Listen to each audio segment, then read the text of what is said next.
विद्या ददाति विनयम विनयाद याति पात्रताम पात्रत्वात् धनम आपनोति धनात् धर्मम तथा सुखम.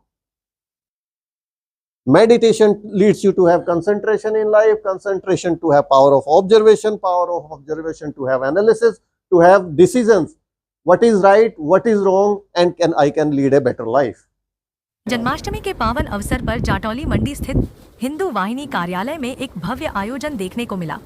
महामंडलेश्वर से जगत गुरु बने आदरणीय स्वामी संदीपानी जी महाराज ने यहाँ पधारकर भक्तों को अपने श्रीमुख से आशीर्वचन दिए। इस अवसर पर हिंदू वाहिनी के राष्ट्रीय उपाध्यक्ष सुरेंद्र चौहान, प्रदेश महासचिव करण सिंह, प्रदेश संयोजक अक्षय शर्मा, हरीश चौहान, समाज सेवी जनक सिंह, क्षेत्र के पार्षद और अन्य गणमान्य लोग मौजूद रहे।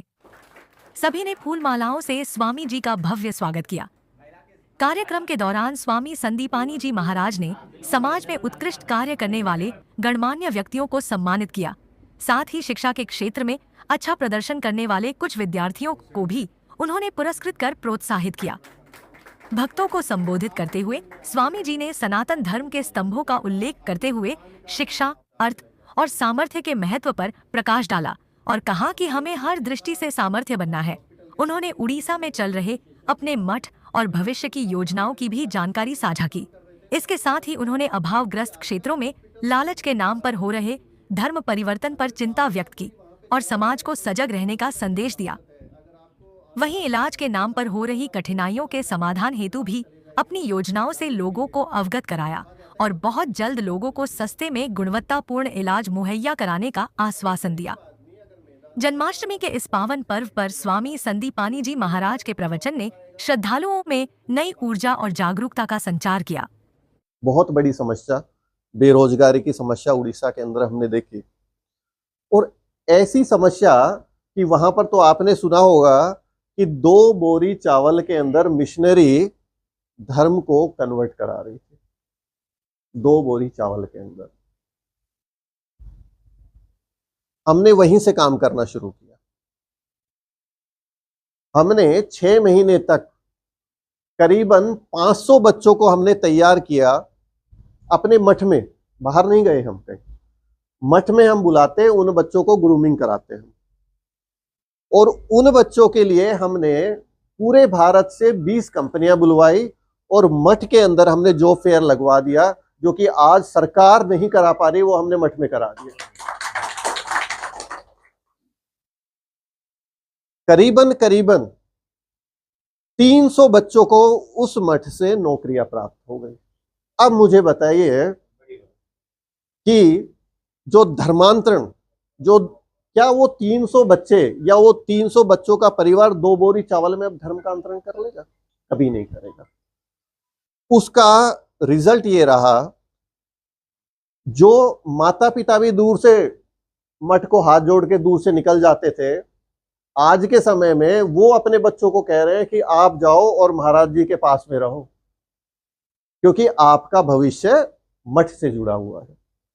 और यही हमारे पुरातन समय में हमारे पूरे समाज में होता था, क्योंकि हमारा जीवन है वो मठ से जुड़ा होता था, मंदिर से जुड़ा होता था। और जो वहां पे महंत थे, जो मठाधीश थे, वो हमारे सामाजिक जीवन को आगे बढ़ाने के लिए, हमारे आर्थिक जीवन को आगे बढ़ाने के लिए मार्गदर्शन दिया करते थे।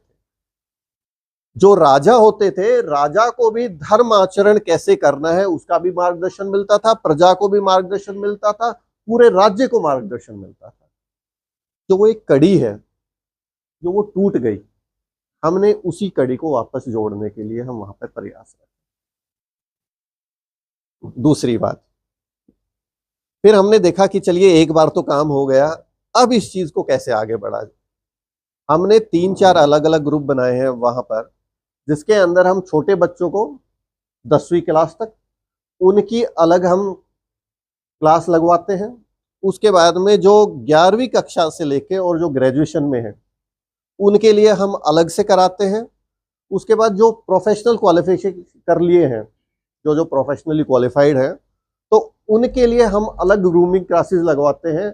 और जो लोग आज नौकरी कर रहे हैं, जिनको नौकरी करते हुए 1 से 10 साल हो गया है, उनके लिए भी अलग से कोर्स हमने शुरू करवाए हैं। और ये सारे कोर्स निशुल्क है और इतने अच्छे ट्रेनर वहां पे है कि हमें अगर कोई कोर्स करवाना होता है तो हम भारत से तो लेते ही लेते हैं, लेकिन इसके साथ साथ विदेशों से ऐसे ऐसे जो ट्रेनर हैं जो कि एक दिन का मुझे लगता है कि कुछ भी नहीं तो 10 लाख रुपए चार्ज करते हैं वो, और वो वहां से हमारे बच्चों के लिए फ्री का पूरा वो कोर्स करते हैं। यूके के अंदर हमारा एक संस्था है, सनातन संस्था ऑफ यूके, हम उसको चलाते हैं। ध्यान को हमारे यहाँ कहा जाता है धरना, ध्यान, साधना, और फिर हम पहुंचते हैं पराबोध पर।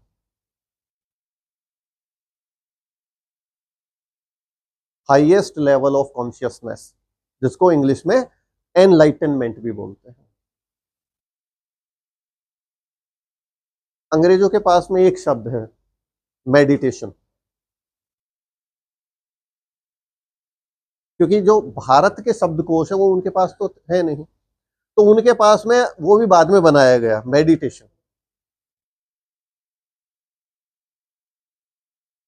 अब मैं आपको इसका एक छोटी सी फिलॉसफी इसकी मैं, क्योंकि क्या है कि जब हम बच्चों की बात करते हैं तो हमें बहुत आवश्यक है, क्योंकि आप सब लोग उस स्थिति में हैं जब आप एक नई पीढ़ी को तैयार कर रहे हैं, आप अपने समाज के, अपने भविष्य को तैयार कर रहे हैं। मैं हमेशा एक बात कहता हूं, और कहा जाता है कि अगर आपको किसी राष्ट्र का विनाश करना हो तो आप उस राष्ट्र को धर्म विमुख कर दो, आपके राष्ट्र का विनाश हो जाएगा, उसको कोई नहीं रोक सकता।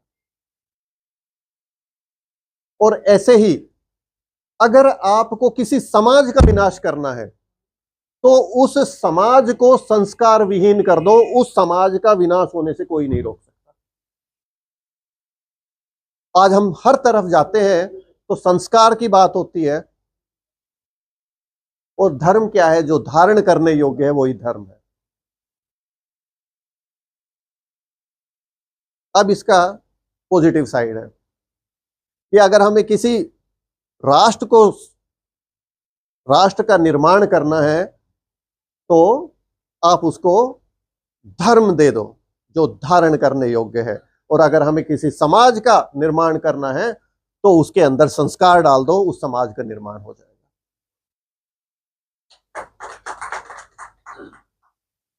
तो जो मैं बात बता रहा था यूके की, हमने वहां पे शुरू किया, उसका एक छोटा सा प्रिंसिपल मैं आप सब के साथ में साझा करने की कोशिश कर रहा हूं। मेडिटेशन करते हैं तो हमें क्या होगा? जो हमने बात की ना कि हम अपने बच्चों से चाहते हैं कि मेरा बच्चा जीवन में सुखी रहे और जीवन में अच्छे निर्णय ले, वो होगा कैसे? मेडिटेशन, ध्यान। मेडिटेशन करने से क्या होता है? सुख। विद्या ददाति विनयम विनयाद याति पात्रताम पात्रत्वात् धनम आपनोति धनात् धर्मम तथा सुखम। Meditation leads you to have concentration in life, concentration to have power of observation to have analysis, to have decisions, what is right, what is wrong, and I can lead a better life.